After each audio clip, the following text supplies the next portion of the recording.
его перебить. Придержи свою гордость и прыть, уважай его возраст седой. У адыгов обычай такой. Знай, мой друг дорогой, у адыгов обычай такой. Мисараш, мисараш, да адыгам дихабзарараш.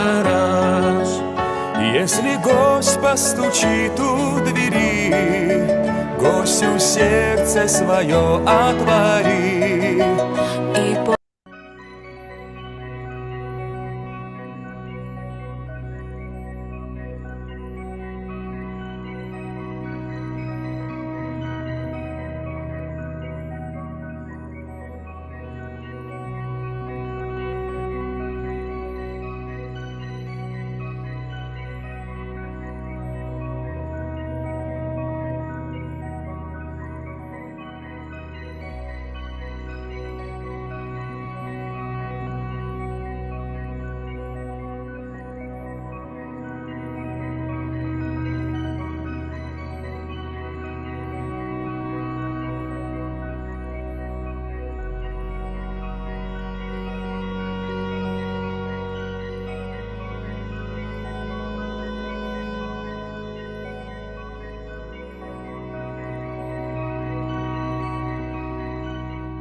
مساء الخير أخواتي إخواني من أبناء الشعب القفقاسي.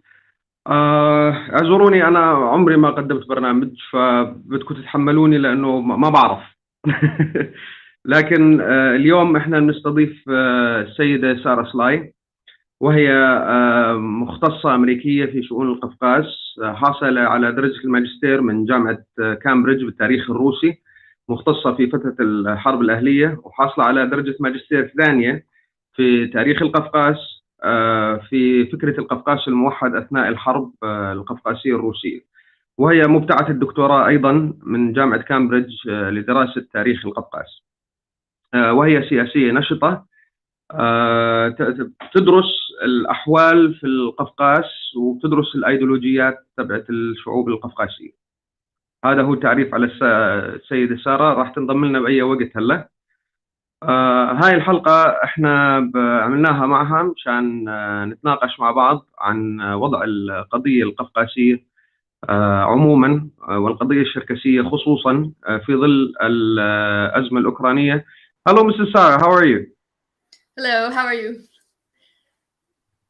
I was just talking about you, telling people about you before we start. Sorry, I have to mute this. Oh my God. I'm really bad in technology, so be easy on me, okay? Okay. And this is my first time I do this kind of stuff, so I need a little time to, to prepare my mind and thoughts before I tell you about it. Mrs. Sarah, can you tell me a little bit about you, please, and what you do in Caucasus, as studies? Well, I first started to research the Russian war against Chechnya after the Soviet collapse for my first master's degree. And when I went to Ingushetia, I saw what happened in Beslan after it, and I listened to people talking, and I became more interested in the ties of. So my first master's was Russian studies and East European studies, but I studied the war in Chechnya. Mm-hmm. And then after that, I became more interested in the Caucasus as a whole region. And I realized this is a place very different from Russia. It had very ancient ties to the Near East. And so I wanted to look at it from that perspective. And so I did a second master's degree with Near Eastern Studies. And I studied the Caucasian emigration in Europe in the interwar period. So after the Russian Revolution, before World War II, the idea of a united Caucasus in the emigration. But then when I was analyzing these stories that people were telling, the arguments they were making, they were blaming each other for things in the emigre period, I wanted to find out what really happened during the revolution and the Civil War. So I came to do a dissertation on a regional history of the Caucasus during the Russian Revolution and Civil War period. So I have some background in Russian studies. I have some background in Near Eastern studies, but I've always focused mainly on the Caucasus. I don't know why, but it's interesting. Yeah, we are very interesting people, by the way. Yeah, there's endless puzzles to solve, so it's fascinating. Well, my lady, I just want to ask you like a couple of questions. As what you see in the region these days, we have this Ukrainian thing that starts happening. It's on the surface now. It's the, how can I say, the red news in the world. So according to someone who studied the history of how things were going in Caucasus, and of course you have your own point of view of the things that going around now, and you know the Circassian movement too, you have an idea about it. So what do you think, as Sarah Slay, Circassians have to do to highlight their cause and to make their voice reach to the highest level of politicians in Europe and the Western world, and let's say in the world, but especially there, to have the support for their cause in the international fields? Okay, so there seem to be a couple questions in there, right? It's about 3 questions there. So, first of all, well, I was brainstorming today. I was trying to think of all kinds of ideas in a short period, and I've been learning new information to think about what do we do now, what's happening now in general for everyone in the world. And so my thoughts might be not quite so organized, but I'll try to kind of start organizing them now as we speak. I'm writing with you, like, just go ahead. First of all, in 2004 or 2005, I was in Russia, and the Chechens were saying, human rights organizations, Russian dissidents, Chechen activists, they were all saying, if we don't do something now, this is going to get worse. And Putin is, and then you study the region, you talk to people. The Kremlin does certain things, and things keep getting repeated, and you start to see a pattern. But you also see so you see a pattern of Russian or Kremlin, let's say, expansionism. It's a pattern that reflects historical patterns. It's a pattern that happens even in the post-Soviet time over and over. And you have a pattern of the Western powers not doing anything much about it, or planning to do something and then not doing something, or never really promising anything and never really doing anything. So I call this the policy of appeasement has emboldened Putin. And so now we have this today. And I think it was completely foreseeable. People were screaming about it for a long time, but those voices were not heard. They were ignored. They were gaslit. And maybe some people had other interests. It was more convenient to cooperate with Russia for various reasons. They kept hoping Putin will do the right thing or something. So this is where we've gotten to, and I don't see how it can possibly be a surprise to anyone if they've been paying attention. A lot of people have been receiving different messages from the Kremlin propaganda machine, and they're really happy about this. And so there's a lot of people like that in the world. So I don't know what I can say. It was obvious and no one did anything. Yeah. So my question is, like, do you think this policy of Kremlin, especially Putin, is going over and over again? Like, first time it was in Chechnya, second time it was in Georgia. He did the same thing. Like, I want to protect the Russian citizens that I have there, that he gave them the passports, the citizenships, and he found an excuse to attack these countries uh, as a protection for his people there. Then he goes out and leave like 2 or 3 places there belongs to him. It happened in Chechnya, happened in Georgia. Now it's happening again in Ukraine. It will be in Moldova very soon too, and nobody's doing anything about it. How do you think this can affect Circassians if they did any movement, this kind of politics, like this thing? Well, I don't. It's not always exactly about protecting Russian citizens. There's different reasons that they'll go and set up a puppet regime, or bomb thousands of civilians to death. But the idea is expanding territorial, strategic territorial areas, expanding their influence, pushing people out, keeping. What does he want to do that for? I don't know, but he. They consistently keep taking more and more pieces of territory, like attrition from their neighbors, and undermining the stories, the narratives of the neighbors. So they have their narrative, and they're pushing this narrative out, and that's preparing the groundwork for them to annex more and more territory. And so we don't know. I don't know personally why this or that piece of territory might be strategically important for Russia, but we could sit and analyze that and probably come up with answers pretty quickly, if not the second. But you see them expanding their military presence further and further. So the more little bits of territory you get, the more land you get that you can use for various purposes. The more you push your influence out, the more people listen to you, things like that.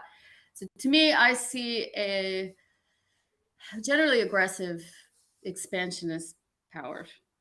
What their main ultimate purpose is, to me, it seems just to be like pride and glory. I don't really see any true purpose to it.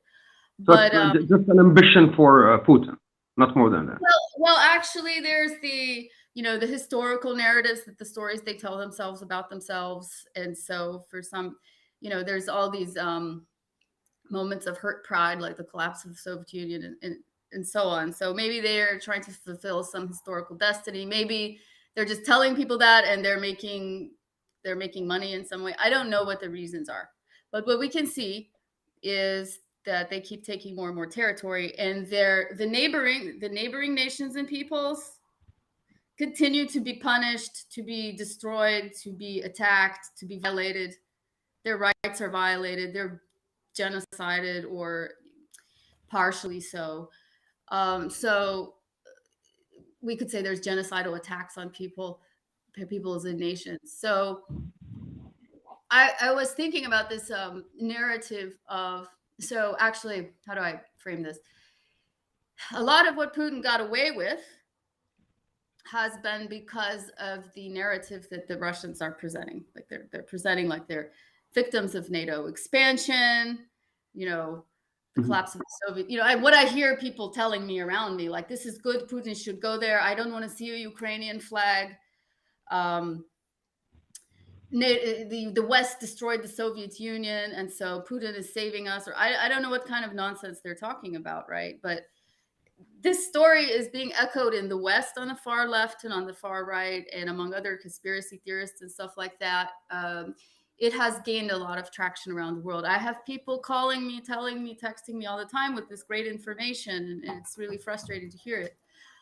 When I think about this, the Russian narrative has gained a lot of traction, even though it's a lot of lies. They're clearly the aggressor. There's so much victim blaming. There's so many lies, and even if that's the case, that narrative goes far enough that they get some traction and they can do what they want, and then the cycle starts over. Mm-hmm. So I started thinking about this kind of counter narrative, which is or different kind of oppositional narrative, or countervailing, I guess, narrative. It's to me the truth, closer to the truth, which is that Russia has continually attacked different smaller nations, and the lack of any response from the West has just emboldened him to keep doing this. And now he's going to try to expand his presence into the Middle East and Africa more and more. And so I was thinking about that narrative. Merab Chua said this on his Facebook. He posted basically the same thing, almost the same argument. I've been saying it to people basically informally. I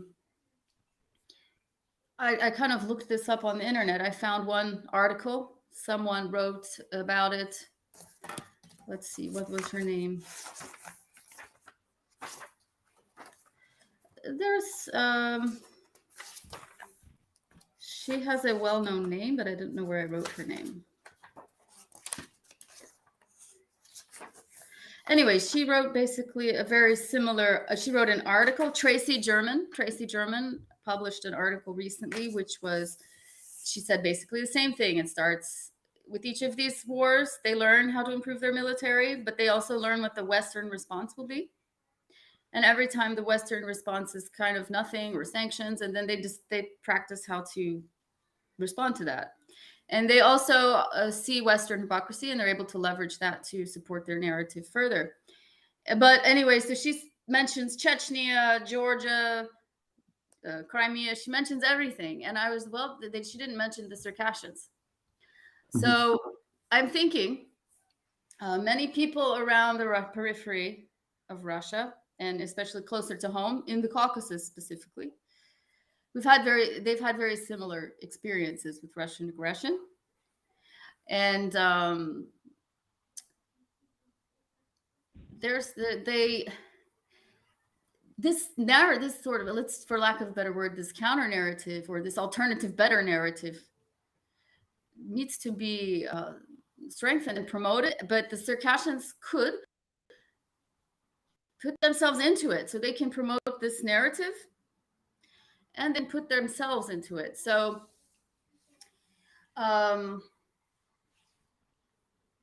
if violence has been committed against Ukrainians and this and that, but also us, and they can bring that forward in this way. So that's one idea I had. And how does the Circassian situation fit in the current situation? People now suddenly maybe barely started to see a pattern. And you can say, you can reinforce the pattern.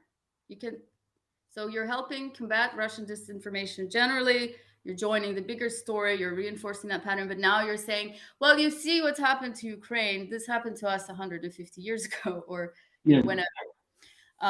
You see how they've been heroically fighting. Well, we've been heroically fighting. But you don't want to just say, look, Ukrainians and us, but you could, because it's not so polite, but under the circumstances. But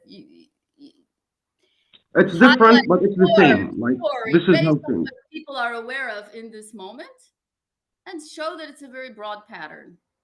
Yeah, you can say like it's different, but it have, I think, the same guideline. Like, it's different, but it's the same. Like us, Ukraine, Georgia, everybody. Of course, every group has its specific. Exactly. But the fact is that many people don't care about Ukraine because they believe the Russian story, or it's not in their interest. More people care about Ukraine now than they did about Chechnya. But more people care about Ukraine now than they did Georgia, what happened in Georgia. But nobody even knows what happened to Circassians. So bring it together is a suggestion. I have other ideas, but that was one idea related to your question. I understand. I have a question here from Mr. Bashmoqa. He's saying some thinks that Putin knew how to get out from the new thought of the modern war that Western world made. And this thought that he's talking about is like, when we have a war, we have to make it away from our land. But Putin did a different thing, that he's doing it in his old land. And he can take in few days what the Western cannot take in years. What do you think about this thought he's saying, Mrs. Sarah? I've only recently started studying Russian military doctrine, so I don't know I've only started to look at it because I wanted to start to think of counter propaganda possibilities, really. So I don't know a whole lot, but I do know they have been thinking about the changing nature or the changing character of warfare, and they've been adapting, and they've got an idea that information war they're still discussing it, but is information war or disinformation war actually war or not? But they started to see it as basically part of war in practice, if not in perfect theory. Because so generally war is defined as the use of force, and it's to gain a political results using force when everything else failed. So they're rethinking the meaning of war, and that's why they've been using disinformation and propaganda type campaigns to prepare the way for because they already felt like they were in war with the West. In their imaginations, they've been at war with the West for a long time, more or less, and that's why they're justified in spreading all this propaganda and disinformation.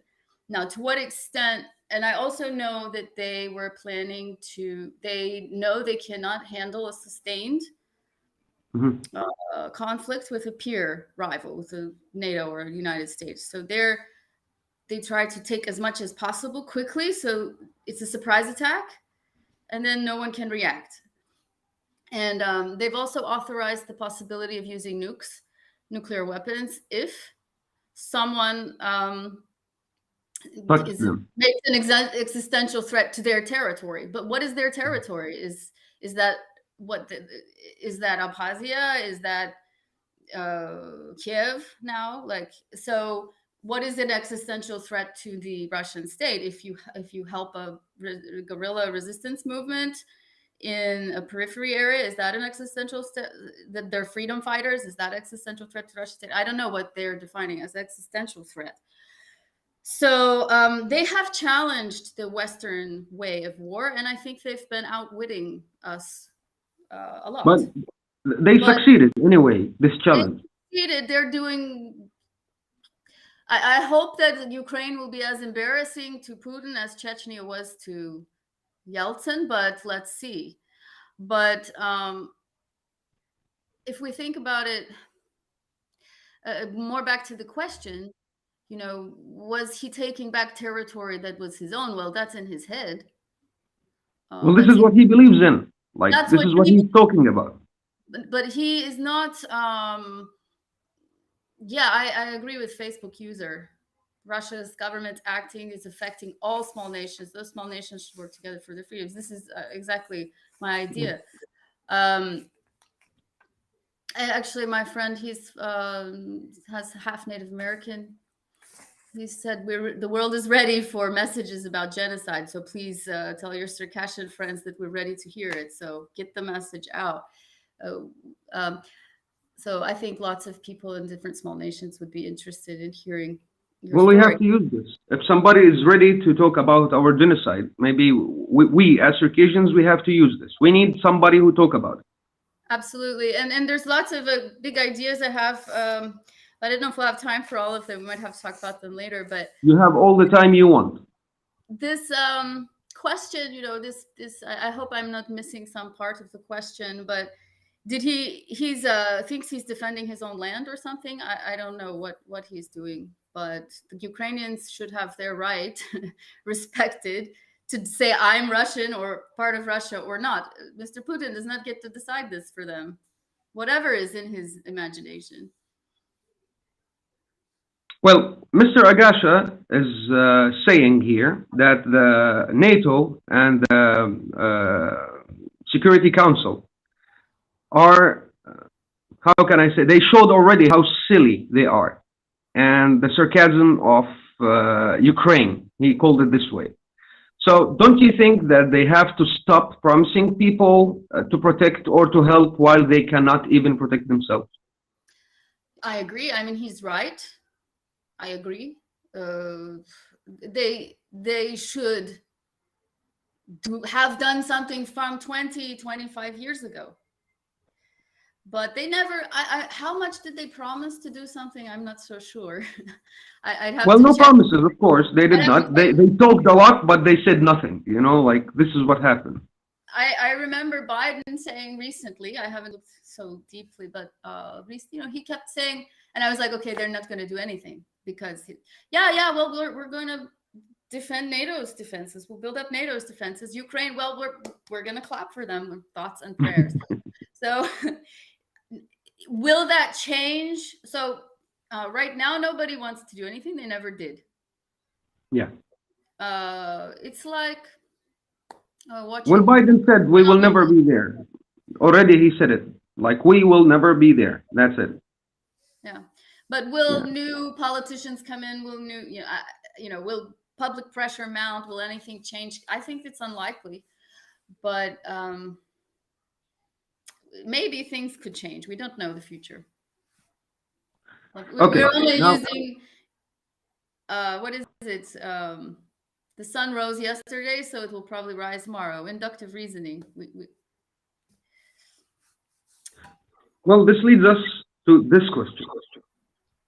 You think that Circassians should not take any Western promise for their cause? As an example, if we went out to the international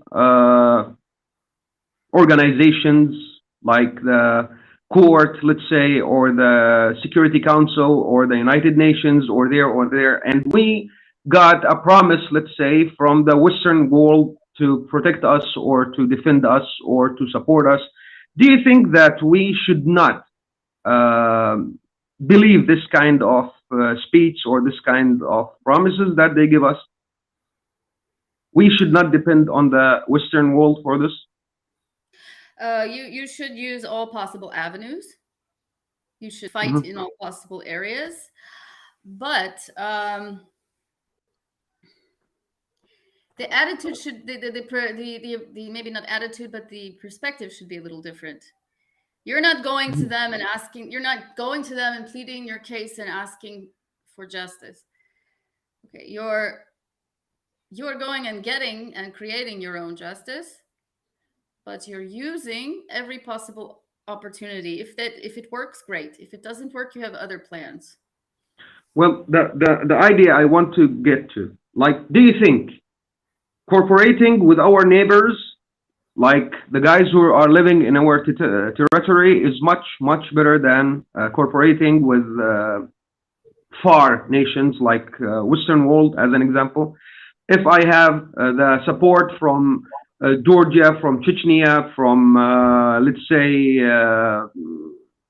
Estonia, let's say Ukraine, these nations, it's better for me as a Circassian in my cause to go with Western promises. Do you think this is better? I think that the Western promises are not useful, but you can, I don't want to say force, but you can make people listen to you if you come from a stronger um, position. So the stronger your position, the more you can get people to cooperate with you, to support you in what you want. And sometimes getting that stronger position means building a wider platform, developing strength through, I think, the cooperation with the neighbors, other Eastern European countries, other peoples with similar problems is a big way to um, strengthen your platform. So if just I am the not me, but here's a group of Circassian representatives, and you go to the West and you plead your case and you say this and that, and it'd be great if they would do something, right? Maybe they'll do something now because they're worried about Russia. Why not try something? But But what are they if, going to do? What are you going to say? What are they going to do to help you? You need to have a really clear plan, and to get them to listen to you, it's going to be easier if there's you and Chechen and Georgians and everybody's saying the same thing, and they have something like, why don't you guys do this? And this is what you'll get out of it. And so this has been done in the past. Your ancestors have tried this. It hasn't worked out for various reasons, but we have a completely different world, completely different communications, and like travel possibilities. interest, almost you can learn everything. from mistakes. And so it's possible. I think that's a much stronger way to go about it. But you can also do your individual national thing. The problem with the Caucasian nations, or even the East European nations, is that internally they're divided. So you have Ichkerians and Kadirovtsi. Mhm. Okay. So it's hard to find you don't have completely coherent societies, united societies that can all stand together for. They're internally, each one is internally divided. Yeah. But it will be divided along the lines of more pro-Russian and more patriotic. So you have to find the patriots of all the different groups, and you have to present a counter. I don't like counter narrative. You have to present and coordinate and present a real narrative, your perspective. And so people forget about the other perspective. They didn't even hear yours yet. Well, the idea is like I'm with you, because if I went to Chechnya, the Kadyrov guys will not even listen to you, not to support you. They will fight you even. But the question is, if the patriots of Caucasus, let's say Circassians, because we are talking about the Circassian cause here, if the patriots of Circassia went now to the Western world and just highlighted their story, we don't want any promises. We don't want anybody to support any kind of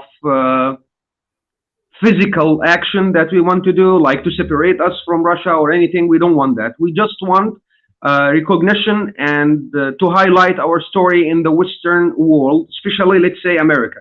Do you think ears there will listen to us better than before? Yeah, maybe. I don't know. I'm not an expert on American what they want to hear right now. I haven't lived there in 10 years. But Yeah. there's so many people in the United States that believe conspiracy theories. People are No, very on the political level, I mean, not just on the the political street. level. Yeah. Don't you know more about that than I do? Because haven't your representatives been talking to people on the political level for a long time, for generations? Yeah. I mean, haven't you had those connections in Washington and so on? That's How did it work? I think many Circassians in Jordan have connections to the American military, right? We do, yes. So not with the military. We had this connection with the Harvard before, and there was the senators who came. They listened, they left. They did not do any kind of any action actually. Even they did not answer our emails. Like it happened. But now maybe things are different. Maybe they forgot about it. There are people in the end. So if we went now with this kind of situation with the Korean, and we started our, let's say, propaganda again, do you think they will listen to us? I don't know. Yeah. Maybe, because why not? But it's a better chance.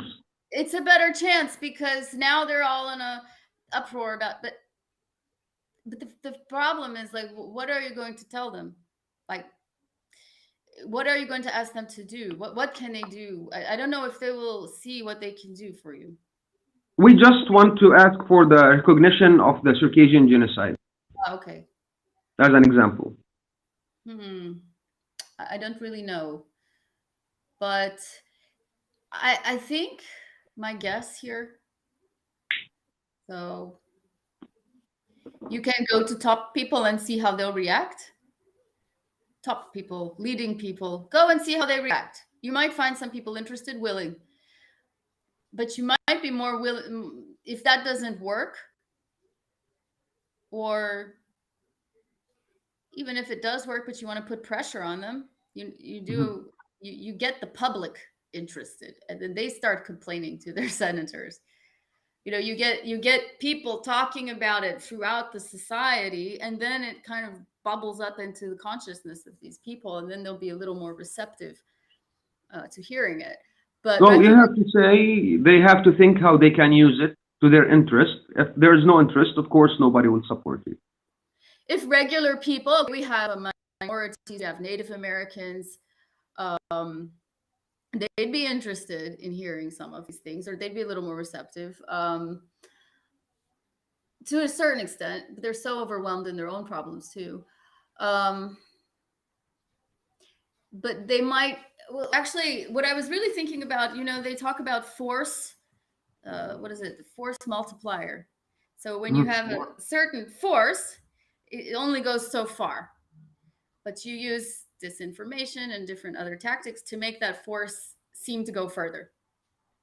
Understand. A force multiplier. So if you're weak and you can't punch very hard, you do things to make the surface softer. So when you punch it, it breaks better. It works better. So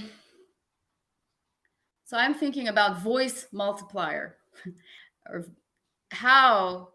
So you Circassian, your group of Circassians, you can go and tell a senator or go and tell someone on the news something, but it's very, even when you have a coordinated message, which I didn't get to talk about yet, but I think you need a very clear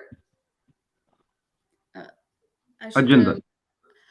Agenda and strategy, but you want to convey the same, all of you want to convey pretty much the same message. At the same time, you can, if you want to keep things decentralized, you could at least know a common thing to say, and you sort of coordinate what you say, when you say, how you say this, and who you say it to at the same time. So but then you want not only your voice coming, you want to multiply that voice. So you have to brainstorm, how can I multiply my voice? How can I multiply my message? So do you think like America or Europe will be a better environment for what you said now? Probably the UK and the USA. Probably because more than Europe. Europe, I mean, I don't feel like Germany is Germany even terribly sympathetic to Ukraine? No, not that much. She's just related to NATO. Like, this is what's happening. So, but Europe too, you should try everywhere. But the UK and the US, at least officially, they seem to be pretty upset. Right, so for voice multiplier, what are some ways to do that? You've got your message. You find people who want to say similar messages about themselves, or they want to emphasize their story, and you say, here, you tell your audience. So you audience sharing. You tell you get support from other news. Your audience your story, and then you tell your audience their story too. You sharing audiences. Things like that. You can be really creative, and you can get these voices out. You can set up forums where, let's say, just Caucasian nations, it could be Caucasian, East European together, Central Asia even, but start with just Caucasians, and you have a list of themes, like Russian aggression, genocide, whatever.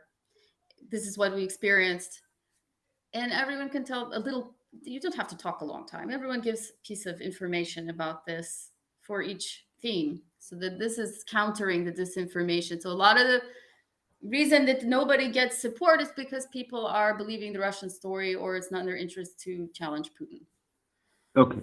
So that's a way to fight back as a group and get your voice across as well. What was another idea? Oh, I was reading about just telling. Okay, so if you have disinformation, if you have a narrative, here's narrative A, which is a lie. I'm not going to be very successful if I just come up with narrative B, and I'm just saying, yeah, he said X and X is a lie, and he said Y and Y is a lie, and he said Z and Z is a lie. It's not going to work because you're just reinforcing that narrative subconsciously. And another thing, just get to your point without discussing it with Ys, let's say. Like, just say your X's and leave. No. Well, that almost, but yes, there's that, but there's a little different. If people have this narrative planted in their head, so there's narrative, story, and messages, and then your target. So if this narrative is going, I can list all the facts in the world, but they're not going to assimilate those facts. Understood. You have to come up with a different narrative which supersedes and goes over that narrative and negates it. This makes it irrelevant. But of course, it should have all the right facts inside it. So when somebody from here comes and says, "But what about?" You can say, "Well, actually, your people already have an answer prepared." Well, actually, so you need to have a very clear, simple narrative that you can broadcast to the world through all your outlets and all your channels. And then you should have stories. This is just an idea. You could have stories to highlight certain parts of this narrative, and then you think about your messages. Who do you want to tell what, and what can you say to make them interested in it? And this is how you can sort of start thinking about how to tailor. So you got, and then you have a list of audiences. You've got Georgian patriots. Okay, what should we tell them? What part of the story should we tell them, or what should we highlight? You have Western leaders who are sympathetic already, right? You have the parts of society that are ready to stand up against Russia. They're not winning. You can get to them. You have the parts of society who believe the Kremlin propaganda. They need to know something too. You know, you can attack different, not attack, but you can address different kinds of groups, and then you find out other people who want to say similar messages. Then you start sharing how to you start sharing each other's messages in certain ways. Yeah, he's right. So you have to stand up for this. You really have to. But it's fighting lies. The main thing is you're fighting lies. Your whole history is fighting lies. Every time you try to do something, there's somebody going, "Well, but that wasn't really a genocide," or, "Well, that wasn't really so bad," or, "Well, you wanted to go." Okay, so this is just going on and on. You have to fight back with truth, and truth will eventually win. But you have to outsmart the liar a little bit until his story falls apart. You can't just punch back the same way he punches you. There was some question in English that I missed, but if I have question, it was about, will Russia let the Circassians be repatriated? I don't know. I can't imagine, but I really don't know anything about this. I'm sorry. Well, the idea is, like, do you think, as a specialist of our area, do you think with the history and the things that we have now, if Circassians start movements outside of their homeland, let's say in UK, in USA, in Europe, in Middle East, this will affect Circassians who are living already under the occupation of Russia? Are you asking me if I think it will? Yeah. Yeah, that's a scary thought. It could. It could. But if you think about Chechens, they have some, people are still talking in emigration about the Aslan Maskhadov. No, not Aslan. Anzor Maskhadov has a channel, and he is constantly exposing. The Chechens are not that influential, but at least they're trying to tell their side of the story and stand up for their side and tell the truth as they see it about things. And but Chechens, they have Kadyrov there, that he can fix anything without even Russia hear about it. Believe me, he can immediately leave. But we don't have Kadyrov in Circassia. So my question is, as an example, Orhan is in USA, in Canada, in wherever, and he went out and he said 1, 2, 3, 4, 5. Orhan is an organization; he's not a person. And he said 1, 2, 3, 4, and he's asking for the support for his cause, blah blah. Will Russia be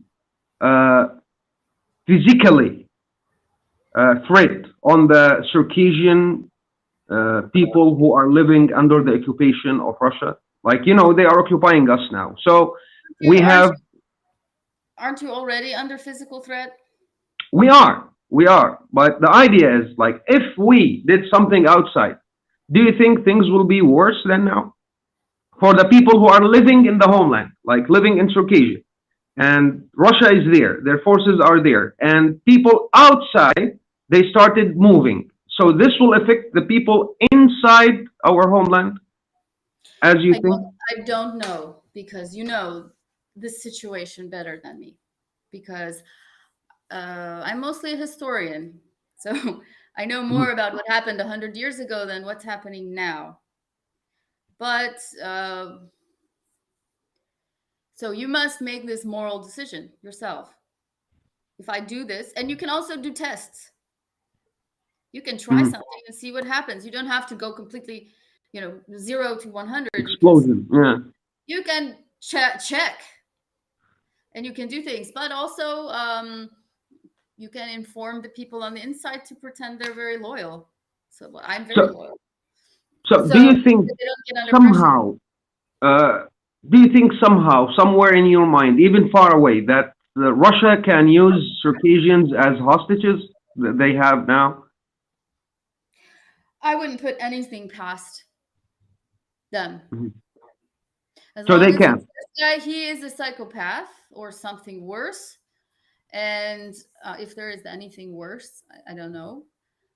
Yesterday I was praying, like not literally, but I mean figuratively, I was praying like, oh, at least maybe they will not commit such horrible human rights violations on the Ukrainians. They're calling them brothers, right? Like they did in Chechnya or somewhere else. But that's wishful thinking. They already are. I mean, they don't care. But Russia, a little bit, they care about their reputation, like they do. A little bit. They go like, no, we are not the savages. No, come see how we are giving them food. Like the Ukrainians who went to Russia, they are eating better than me now. So the idea is like, look, we are nice. Look, we do this. Look, we do that. Somehow, somewhere, they care about their reputation. They do. And we are just going against the authorities. We are not going through civilians at all. We are not touching any kids or women, or they don't do that. This is what they are saying. And they don't want to make Europe feel that they are trying to make World War III, or that they are a threat to Europe. They are trying to do that, but they are not succeeding, of course, but they are trying. So the idea, go ahead. If we used this thing on Russia, like they are trying to keep their reputation clean, or they want to save this reputation that they don't have. But anyway,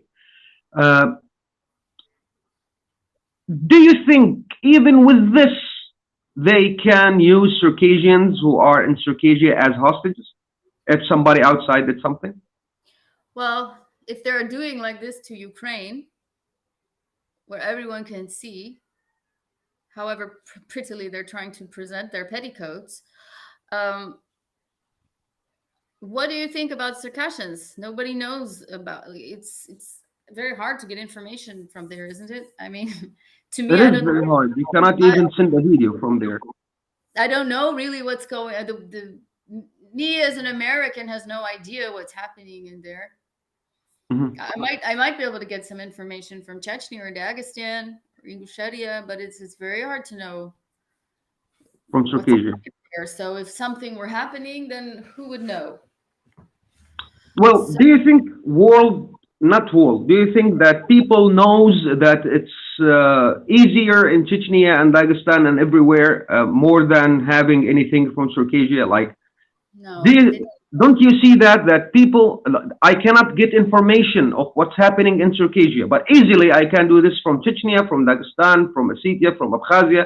But Circassia is under this black umbrella, that closes. And this dome or this umbrella is not there for nothing. Like Russians are doing this. They don't let you know anything happening inside Circassia because of something.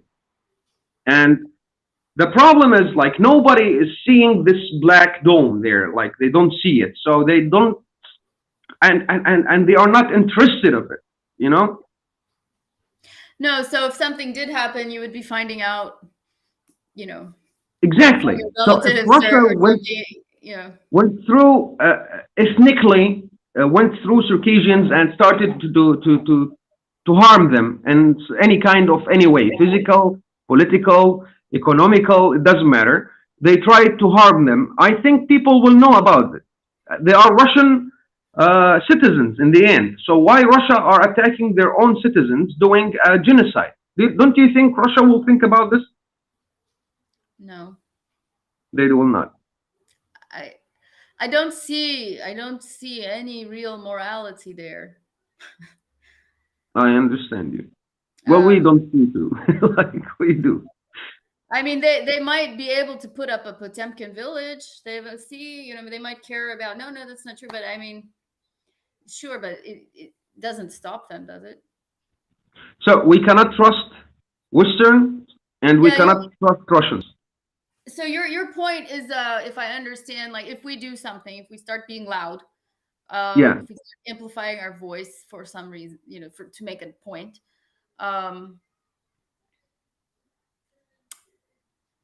then Russia will possibly retaliate to make us shut up by harming our countrymen inside Russia. Exactly. And nobody. And I cannot trust the West in the same time. So I cannot trust the bear who wants to eat me, and I cannot trust the hunter who is doing nothing. Because if you think about it, then you,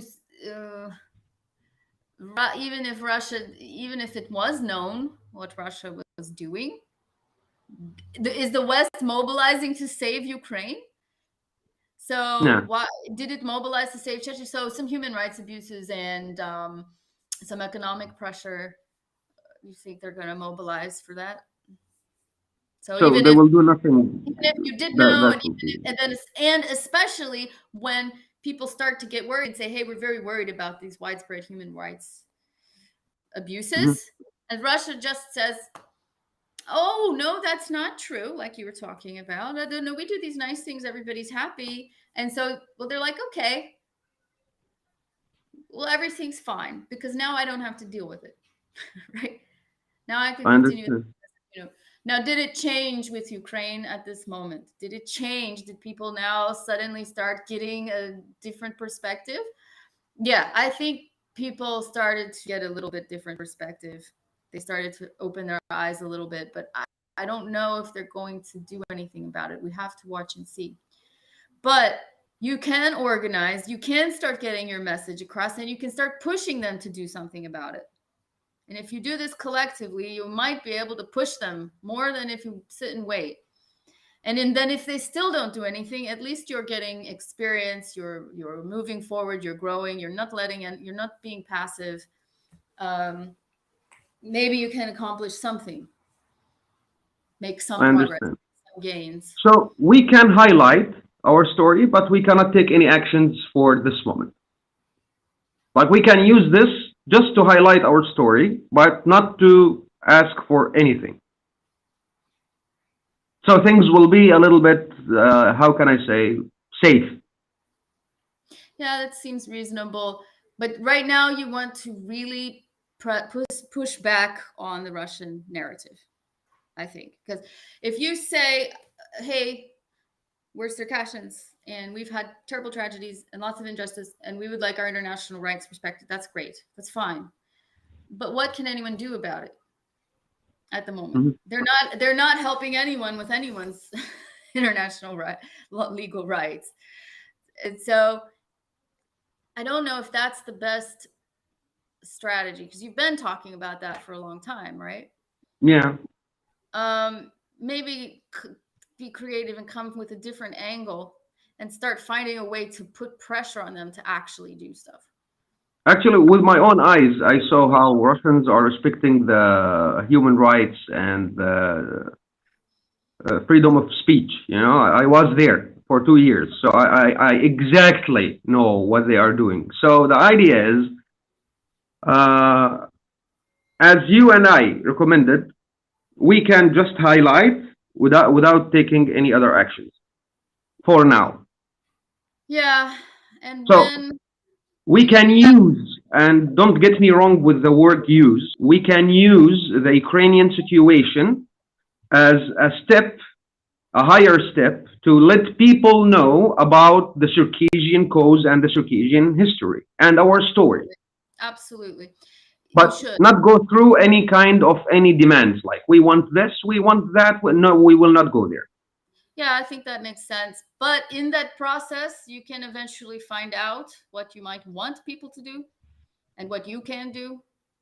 and it might become interesting for everyone at some point to find cooperation. But you should work out in advance what you want and see when that might be.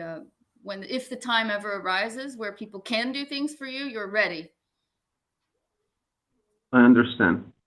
Well, my lady, we are almost out of time. You and me, we had 55 minutes of a very, very interesting conversation. I really got a lot that I wrote, like really, and we will talk about these things even more and more. For now, just I want you to give us the final message that you want to tell us, according to your knowledge, according to your analyzation for the current situation.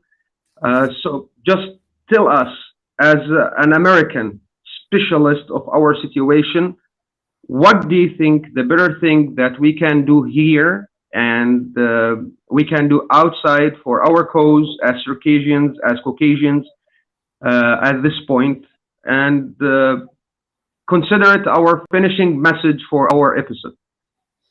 You must come together. You must coordinate and you must unite. At least a united message to start. Mm-hmm. You have to hunt, you have to try very hard to find common language and come together, no matter what. This is the historical story of the Caucasus nations. They are this pattern of being Caucasian, but also being separate, and when you're separate, getting conquered, and when you're together, accomplishing something, but never quite being able to do it, since ancient times, never quite being able to unite and keeping on getting conquered. Yeah, we like fighting, it is the essential tragedy of this wonderful place and of these wonderful peoples. So let's learn from the patterns of the past and apply them to the present and become stronger than ever. And then once you are stronger than ever, you don't have to care about what the West will do. You will tell them what they will do. I understand.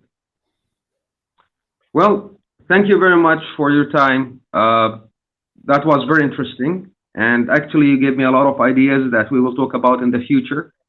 I hope so. I almost said maybe 3 ideas. No, thank you. Thank you, really. Thank you for the opportunity to talk to you all and meet you all.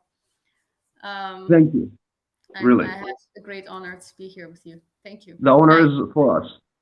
Thank you. Have a nice day. You too. Если где-то в кругу молодых держит речь седовласый ядык, ты не вздумай его